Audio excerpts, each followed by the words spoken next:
بسم اللہ الرحمن الرحیم۔ السلام علیکم ورحمۃ اللہ وبرکاتہ۔ حضور اقدس صلی اللہ علیہ وسلم ایک مرتبہ صحابہ رضوان اللہ علیہم اجمعین کی ایک جماعت کے پاس تشریف لے گئے اور دریافت فرمایا کہ کس بات نے تم لوگوں کو یہاں بٹھایا ہے؟ عرض کیا کہ اللہ جل شانہ کا ذکر کر رہے ہیں اور اس بات پر اس کی حمد و ثنا کر رہے ہیں کہ اس نے ہم لوگوں کو اسلام کی دولت سے نوازا۔ یہ اللہ کا بڑا ہی احسان ہم پر ہے۔ حضور صلی اللہ علیہ وسلم نے فرمایا، کیا خدا کی قسم صرف اسی وجہ سے بیٹھے ہو؟ صحابہ رضوان اللہ علیہم اجمعین نے عرض کیا، خدا کی قسم صرف اسی وجہ سے بیٹھے ہیں۔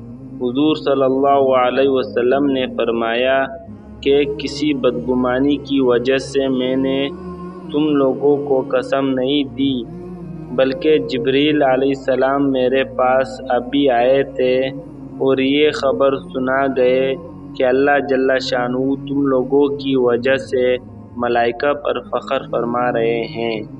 یعنی میں نے جو قسم دے کر پوچھا، اس سے مقصود اہتمام اور تاکید تھی کہ ممکن ہے کوئی اور خاص بات بھی اس کے علاوہ ہو اور وہ بات اللہ جل شانہ کے فخر کا سبب ہو۔ اب معلوم ہو گیا کہ صرف یہ تذکرہ ہی سبب فخر ہے۔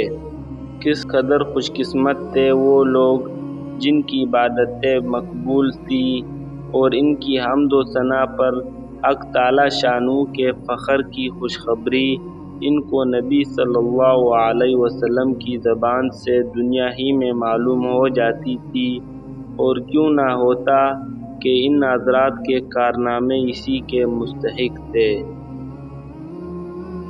تمام مسلمان بھائیوں سے گزارش کرتا ہوں کہ ویڈیو کو لائک، شیئر اور سبسکرائب ضرور کریں۔ جزاک اللہ خیر۔